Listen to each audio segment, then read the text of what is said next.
پچھلے دنوں کوئٹہ کی ہزارہ برادری ماتم کناں تھی علمدار روڈ پر کوئٹہ کی، اور وہاں مغربی بائی پاس پر ایک بہت بڑا انہوں نے دھرنا دیا۔ وزیر اعظم عمران خان نے کہا کہ یہ ہزارہ برادری مجھے بلیک میل کر رہی ہے۔ پھر ہم نے یہ دیکھا، بلکہ پوری قوم، پوری دنیا نے دیکھا کہ وزیر اعظم بلیک میل نہیں ہوئے۔ ہزارہ برادری نے اپنی میتوں کی تدفین کی، اور اس کے بعد وزیر اعظم نے کوئٹہ کا دورہ کیا۔ انور بھائی، وہاں دورے میں کتنے شہداء کی فیملیز کے ساتھ وزیر اعظم نے ملاقات کی، اور یہ بتائیے کہ وزیر اعظم نے ان کے گھروں کو وزٹ کیوں نہیں کیا؟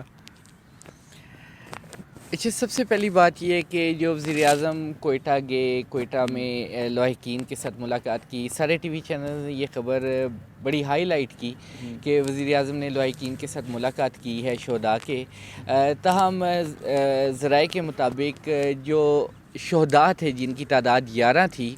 ان کے لواحقین میں سے صرف 2 فیملیز جو ہیں انہوں نے وزیر اعظم کے ساتھ ملاقات کی ہے۔ اس میں ایک فیملی وہ تھی جس کے 5 کے قریب عزیز جو ہیں اس سانحہ مچ میں شہید ہوئے،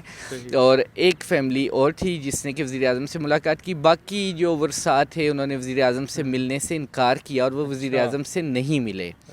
یہ وہ چیز ہے جو ہمارے اسٹیٹ میڈیا پہ ظاہر نہیں ہوئی، اور زیادہ اسٹیٹ اور پرائیویٹ دونوں میڈیاز نے اس چیز کو چھپایا۔ تاہم یہ کہ صرف 2 فیملیز کے ساتھ وزیر اعظم کی ملاقات ہوئی، اور وہ بھی جو ایک ہمارے یہاں روایت ہے پورے ملک میں، پنجاب میں، سندھ میں، ہر جگہ یہ ہوتی ہے کہ جب کسی کا کوئی عزیز فوت ہو جاتا ہے تو اس کے گھر میں جا کے فاتحہ خوانی کی جاتی ہے۔ تاہم وزیر اعظم نے اس سے اجتناب کیا، اور اس روایت کو توڑا، نئے پاکستان میں نئی روایتیں انہوں نے ڈالی، اور ان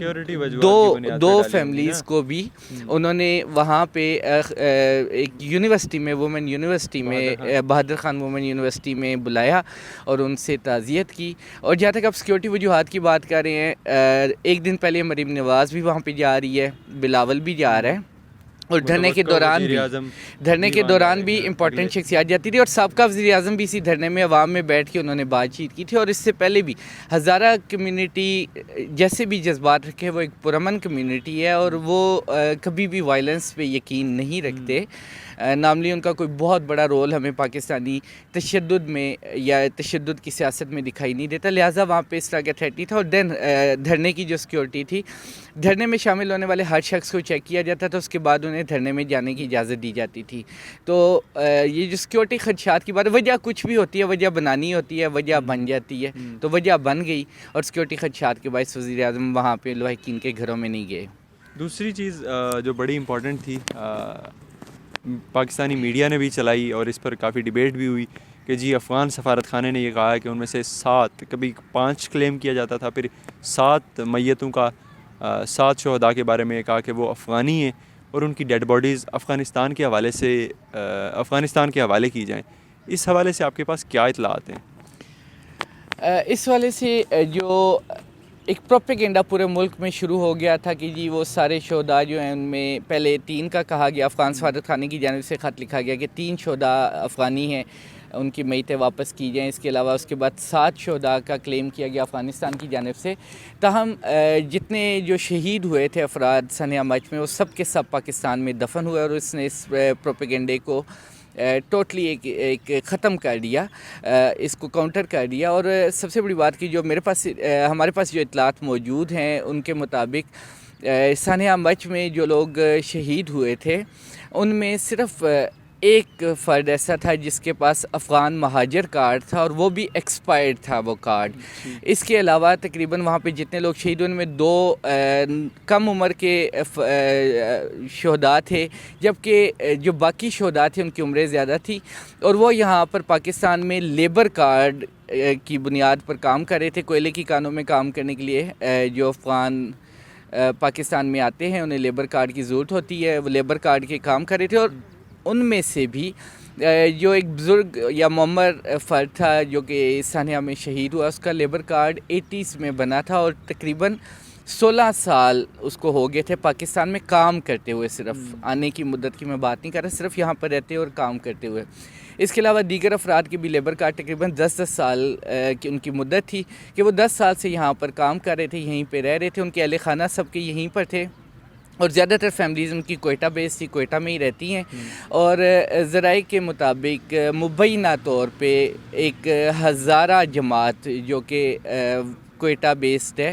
اس کی جانب سے یہ کہا گیا افغان سفارت خانے کو کہ وہ لاشوں کی ڈیمانڈ کرے، تاہم چونکہ وہ لوگ شروع سے پاکستان میں مقیم تھے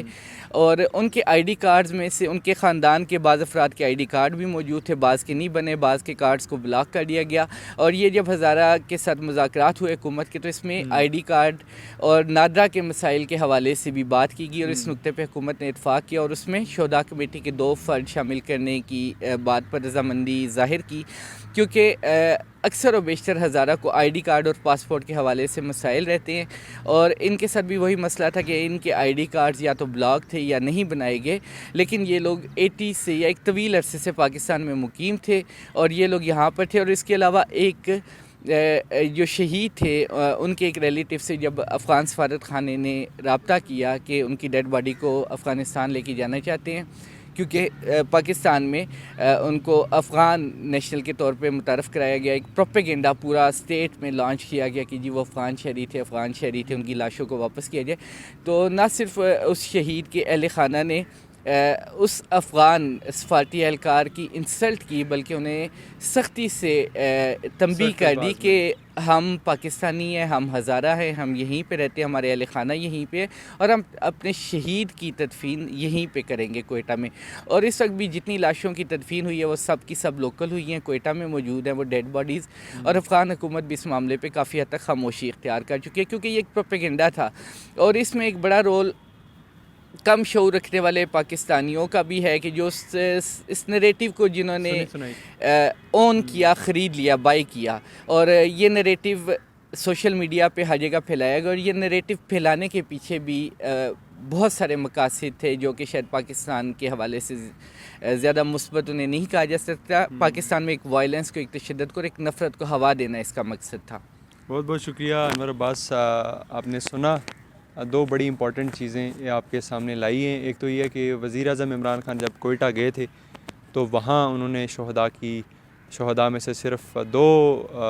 کی فیملیز سے ملاقات کی، اور دوسرا جو افغانستان کے حوالے سے ایک سٹوری چلی تھی کہ بھائی افغانستان نے یہ کلیم کیا کہ ہمارے جو شہری ہیں ان کی لاشیں واپس کی جائیں، وہ ان کے جو بیک روٹس ہیں وہ یقیناً افغانستان سے ہیں، لیکن وہ عرصہ 40 20 25 30 یا 40 سال سے پاکستان میں مقیم ہے، اور اب ان کی تدفین بھی پاکستان میں ہوئی ہے۔ اگر ایک شخص اتنے عرصے سے اس کی ساری فیملی پاکستان میں مقیم ہے تو یقیناً اس کے جو اس قسم کے مسائل ہیں ان کو حل ہونا چاہیے۔ حکومت پاکستان کی، ریاست کی یہ رسپانسبلٹی ہے کہ ایک شخص اتنے عرصے سے پاکستان میں اگر مقیم ہے، یہیں پہ کام کاج کر رہا ہے، یہیں اس کا جینا مرنا ہے، تو ان کے جو نادرا یا اس حوالے سے مسائل ہیں وہ یقیناً اگر اس معاہدے میں شامل ہوئے ہیں تو یہ شاید یہ کسی حد تک ریاست کے شہریوں کے لیے تضحیک آمیز بھی ہے۔ اچھا، ویسے میں اس حوالے سے ایک اور بات یہ کروں گا کہ اگر آپ افغان نیشنل کی بات کرتے ہیں تو پشتون قبائل میں ایک بہت بڑی تعداد جو افغانستان سے مائیگریٹ کر کے آئی ہے، اور اس ہزارہ مچ انسیڈنٹ پہ کمنٹس کرنے والے جو ایک بڑی تعداد میں جو پشتون لوگ تھے، اگر وہ اپنے روٹس پہ بھی غور کریں تو شاید وہ بھی اس لحاظ سے افغانی بنتے ہیں۔ بہرحال جی، بہت بہت شکریہ، انشاءاللہ ملاقات ہوگی اگلی ویڈیو میں، تب تک کے لیے خدا حافظ۔